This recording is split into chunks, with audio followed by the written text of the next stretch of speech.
Well, thank you. I'm Steven Urakawa, manager of Mid-Columbia Fisheries. And I'm here to talk to you guys today about Salmon Creek. It's a small tributary in the Cabin Creek watershed in the Upper Yakima. So this is the Upper Yakima Basin. The Square 39 includes Ellensburg, which is in the valley there, and then Cle Elum further up. We're in the Cabin Creek watershed, which is to the west side of the Upper Yakima. And within the Cabin Creek watershed, we're along the eastern margin here. Salmon Creek is this little tributary that's running east of Cabin Creek. And then Cabin Creek flows into the Yakima above Easton, right at the top of the screen. And then Easton, you can see, is kind of at the top right there. Project area is in the rectangle, which is roughly this area. So this is a preliminary design project. We're looking to define permit-ready designs for the removal of these three barriers on Salmon Creek. And I'm going to try to refer to them by the last two digits after this, but the downstream barrier is that 132.0384. The middle barrier is the total barrier, which is 66.0089, and the upstream one is 66.0090. The two partial barriers are state parks barrier, or they're owned by state parks, and the total barrier is on the county road. There's a lot going on in this area. So there's this is a groomed winter ski trail that cuts through the floodplain here. Cabin Creek Road, which is a county road, runs sort of perpendicular to the stream. And then you've got like the railway up here and a Forest Service road that goes south down to the Cabin Creek drainage. To kind of orient us, I wanted to start with a video. So we're going to start down at the railroad here, and we're going to kind of fly up the wetland, and we're going to end right by the road. So this is Cabin Creek off to the right. We're going to turn along the railroad. As you can hopefully see, there's torrential flow between the wetland here and Cabin Creek to the west. The first barrier, that 84, the partial barrier is right here. It's that road bisecting the floodplain. As we're flying up, there's more of a wetland area here. And you're going to start to see some pavement right here. That's Cabin Creek Road, that's County Road. And that's where that total barrier is, 89. And then just upstream of that, just right here, it's in the trees, is 90. And that's that final partial barrier. So we put this project through the surfboard process last year. One of the big pieces of feedback that we got was clarifying this downstream, right? This whole downstream situation. There was a reported barrier on the railroad, right where Salmon Creek crosses the railroad there. We reassessed that in October and couldn't find any sort of passage barrier. We couldn't find a culvert. We couldn't find anything there. And then we established that there was annual or perennial flow along the railroad connecting Salmon Creek to Cabin Creek. Also, in addition to this map, and we're going to kind of pop back to this map a couple more times, is this planning area. We'll talk a little bit more about what that looks like here in just a moment. Just to clarify this, the surfboard issue that came up last year at the tail end, was when you looked at the map, it looked like fish couldn't get up here because of the railway, and that's why that stretch where there is actually a creek, but it wasn't mapped, made all the difference to say this is how fish actually get here. Right. Thank you. Yeah. Quick recap of the barriers. The two partial barriers on the ends, state parks, partially passable, 84 and 90. The total barrier on the county road, 89, is not passable. As you can see, so that middle picture was taken in September of 2023. There's no water going through the culvert at that point, but there's water on the upstream side and there's water in the plunge pool down below. So there's a bunch of different salmonids that use the Cabin Creek watershed as far as the anadromous, Chinook salmon, steelhead. WDFW has an annual population site that they perform sampling at on a yearly basis. That's located directly west of the project area. Although they're not exactly one-to-one, that's pretty close to the project area. So I feel comfortable saying that they found Chinook salmon juveniles and steelhead juveniles. They haven't found Chinook juveniles every year in Cabin Creek, but in most years, they found steelhead juveniles every year in Cabin Creek. They've also found resident rainbow trout, cutthroat trout, and eastern brook trout at that population sampling site. And then in 2023, in the course of the field work for the watershed assessment that we conducted, that Mid-Columbia Fisheries conducted, we've observed Chinook salmon juveniles up to the total barrier at Cabin Creek well there at 89. And then I kind of left bull trout as a question mark down here. I'm certainly not a bull trout expert, but Mid-Columbia Fisheries has a bull trout biologist who helped me sort of put this into context. So there's bull trout that get trained through Ketchewitz Dam and that are using this upper Yakima River reach. There's not an established population of bull trout, but we know that there are bull trout in this portion of the upper Yakima. Cabin Creek as well as Salmon Creek is a little bit cooler than the Yakima. It's about Salmon Creek is about 2 degrees cooler, 3 degrees cooler in the summertime. So the project would benefit bull trout by providing some of that cool water summer rearing habitat. I kind of touched on this briefly, but Mid-Columbia Fisheries completed a watershed assessment back in 2024. We performed that field work in 2023. These are the big takeaways from the project. Pretty early on, we identified these 2 fish passage barriers, the one at Cabin Creek Road 89 and the one just upstream 90, as sort of the low-hanging fruit in the watershed. Cabin Creek in general hasn't had a lot of restoration performed in it. It was one of those tributaries that was pretty impacted by timber harvest and then was just kind of left to figure itself out and be reassessed later. So this project sort of was born from the assessment work that we completed a couple of years ago. And then other assessments like the Yakima Steelhead Recovery Plan and Bull Trout Action Plan don't include Cabin Creek in their scope of work.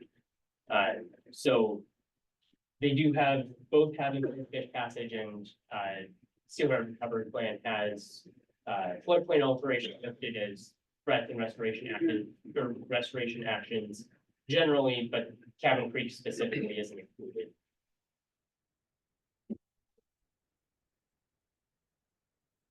So where the project is at today, and I want to preface this by saying that we haven't received any design funding for this. This is all pre-design. We expect plenty of changes to come out during the design process. We worked with state parks pretty extensively in 2025 to figure out what their needs were and what we could do to try to eliminate at least one crossing and hopefully 2 crossings. So we, state parks agreed to move the current trail alignment out of the floodplain here so we could remove this 84 downstream barrier, along with about 100 feet of roadway. So trying to connect that wetland together. And we're hoping to be able to combine the county crossing and the state parks crossing into one structure. But county snow removal might make that a little bit difficult. The current plan is to have 2 bridges, one with the county road, essentially in this footprint here, and then about a 4-foot gap to a 16-foot wide bridge that state parks would use and maintain. That would, at least at this point, sort of limit the amount of snow removal that the state parks would need to do and would help maintain their access. Now, one of the things that Mid-Columbia Fisheries is working with state parks on is clarifying this situation and how this new trail would end up hooking into the existing trails. We were originally informed by state parks that upstream barrier 90 was being used as a winter ski trail, which in all of the available GIS data and all of the Lake East and state parks maps, we haven't been able to put that story together yet. We have a meeting with state parks at the end of the month to kind of help clarify that, as well as to ground truth what this trail alignment would actually look like. So that's a big, how this trail connects could influence the design quite a bit. But the project is, if those barriers were corrected, would open up about 1.9 miles of cool water habitat for Chinook salmon at Steelhead. It's about 2 degrees cooler than Cabin Creek is. That comes from the temperature monitoring that we did in 2023 as part of the watershed assessment. And in the climate shield model, in all of the 2 model 2080 conditions, Salmon Creek is about 4 degrees cooler than the main stem Yakima right at the confluence with Cabin Creek there. So it would be a cool water refuge into the future if fish were able to access this habitat. It also would facilitate natural sediment transport. These culverts, along with the road that bisects the floodplain, are evidently undersized and stacking up sediment, behind each one of the structures. And then hopefully those in the back can see, but this table down here, Washington Department of Fish and Wildlife completed a quality habitat assessment. So we put this proposal up to final design. The surfboard proposal is preliminary through the Fish Barrier Removal Board program. And one of their scoring criteria is a quality habitat assessment. They go through and they qualitatively assess each of these 5 factors for the amount of habitat that would be opened up to the next full barrier or the next 2 partial barriers. It doesn't tell us anything that we don't already know about Salmon Creek. Salmon Creek is pretty unaltered by humans. Has fairly good canopy cover, has great riparian complexity, or riparian habitat and habitat complexity. And then these were the results of that QHA. Again, this is a draft, subject to change, all that fun stuff. They broke Salmon Creek up into 6 reaches. And then I put these three statistics next to it. The first number, this top number, is the reach length. The middle number is the bankful width. And the bottom number is the gradient for that reach. And then I wanted to share briefly some of the notes that DFW shared with me. So reach 1 contains project area, has some pretty significant alteration, as you can see from the video. Reach 2 is fairly complex. It's got some good riparian habitat. There's even some spawning grounds present, more towards the upstream portion of the reach. Reach 3 was smaller, had less flow. They described it as sort of swampy, but still had high complexity and some spawning gravels. Reach 4 had a wider bankful and was probably the least impacted by human activities. Had a great forest structure and fewer beaver compared to the other 3 reaches. Reach 5 was a beaver reach. DFW reported a series of beaver impoundments through that whole 1,000-meter reach. Moderate complexity, no spawning. And then finally, reach 6 was more impacted by the Forest Service road that runs along it and dewaters in the final 100 meters. The next total barrier is right there, right at the Forest Service road.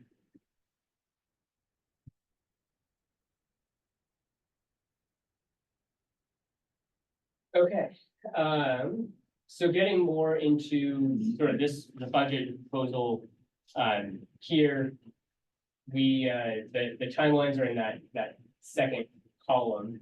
But what I did in order to prepare for the Fish Barrier Removal Board grant application was ask a couple of different engineering firms for cost estimates. for what it takes to design this project. I gave them the same initial information just to try to make it as sort of one-to-one as I could. Estimate number one, firm one, they didn't ask a whole lot of questions. They came back with a cost estimate of about 600,000. Firm number two asked a lot more questions, and they came back with an estimate of about 250,000. Mid-Columbia Fisheries surfboard proposal up to preliminary designs is about 290,000 in like engineer contracted funds. So we're pretty confident that we could complete preliminary designs in that range. I guess the important to note is that these cost estimates also include final design. But yeah, we're pretty confident in those cost estimates.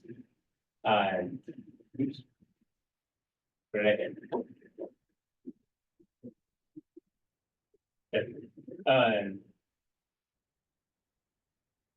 Yeah, implementation, although this hasn't been cleared for design yet, we expect to go through the fish barrier removal board. There's also some state parks recreation grants that we could go after to help supplement implementation.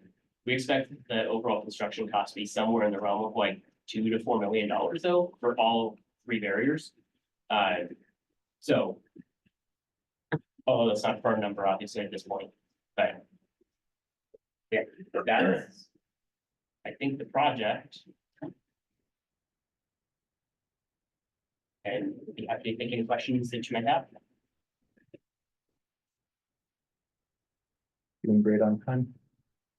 So when you're in the barriers are replacing with another barrier or like another crossing structure? Yeah, so the plan at this point is to replace the 2 partial barriers with a bridge. I'm sorry, we're gonna replace all of them likely with a bridge.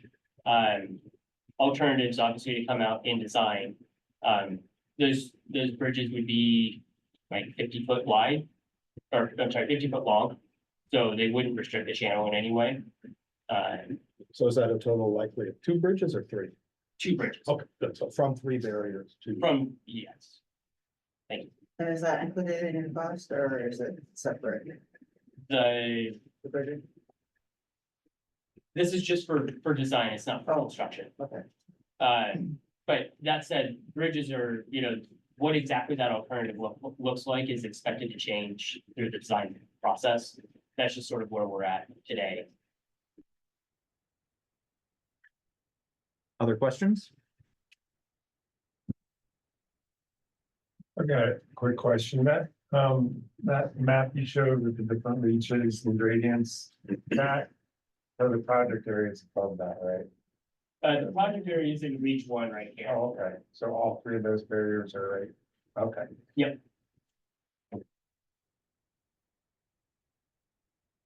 But then you mentioned another barrier at the top end too.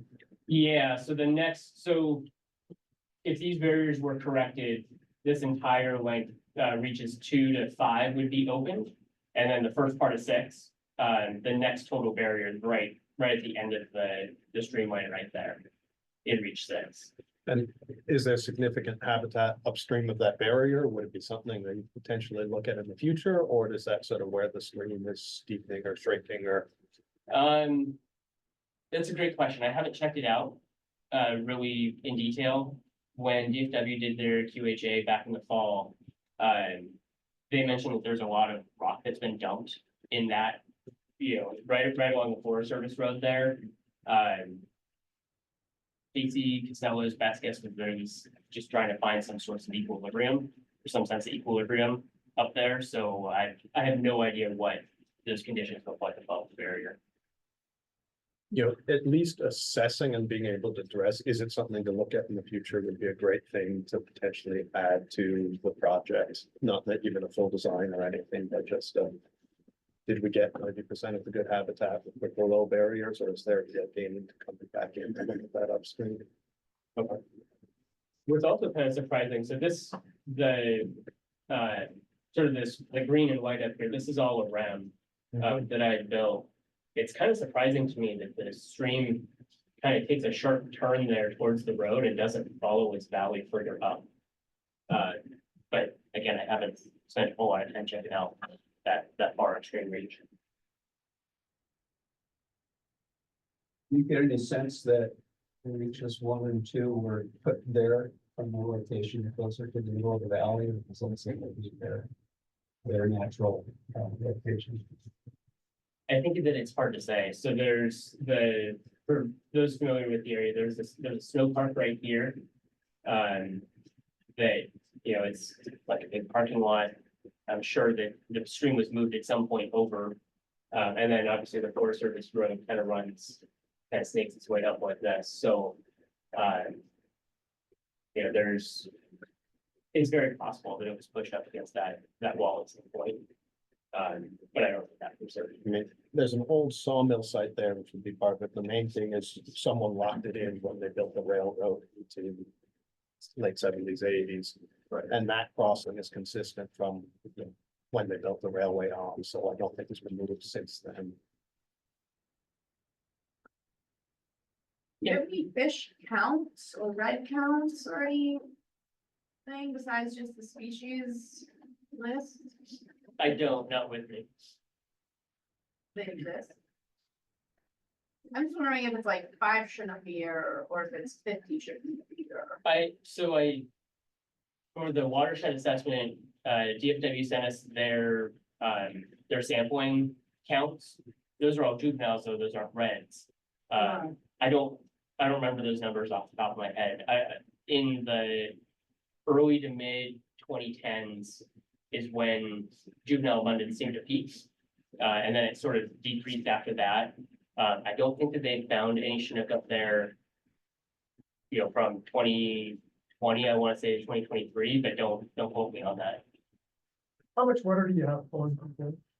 Through Salmon Creek, in the summertime, it's probably about half the CFS. It's pretty small. You observed juvenile Chinook, didn't you? Yes, yeah. That was 2023. 2023. 5, 25? How many? Yeah, it was like probably between 25 and 40, roughly. Big school.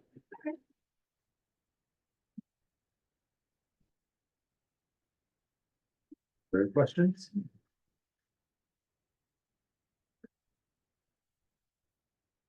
Gotten some good things, it sounds like, to follow up on. Anything else people would like to see at site tours? Just thought, which we've mentioned before, but I keep coming back to, if you're meeting with state parks, it makes total sense to focus on this barrier, but one of the things that was never well evaluated was the barriers on the, not John Wayne Trail. Just Cascades Trail. And there are several, there's a Cold Creek barrier, which also has a surfboard design process, there's a number of other creeks. And it'd be really good to talk to them sometime about how do we figure out which barriers actually matter that are crossed by that trail, and whether there is, that it might fit into your implementation funding, and whether there are funding sources that would help state parks meet its legal obligation to be barrier free. They just sort of fallen through the cracks because it's not on the road, it's sort of driven on and gone. They inherited all the abandoned railways barriers.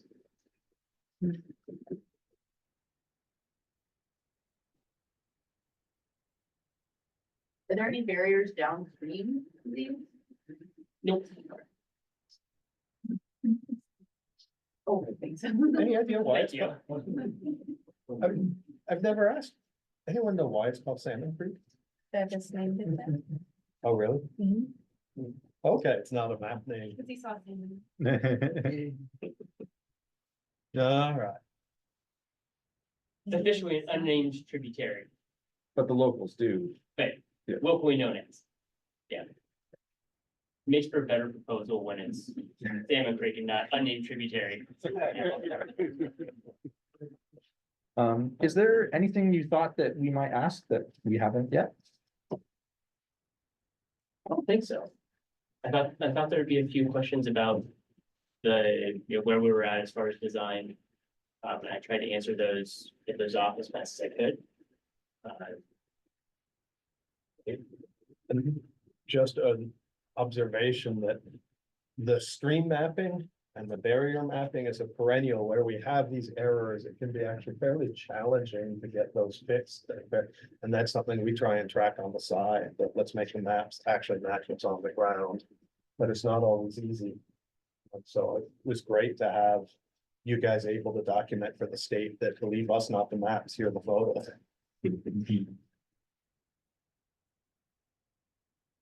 Well, unless there's anyone online, thank you, Steve. Great. Thank you.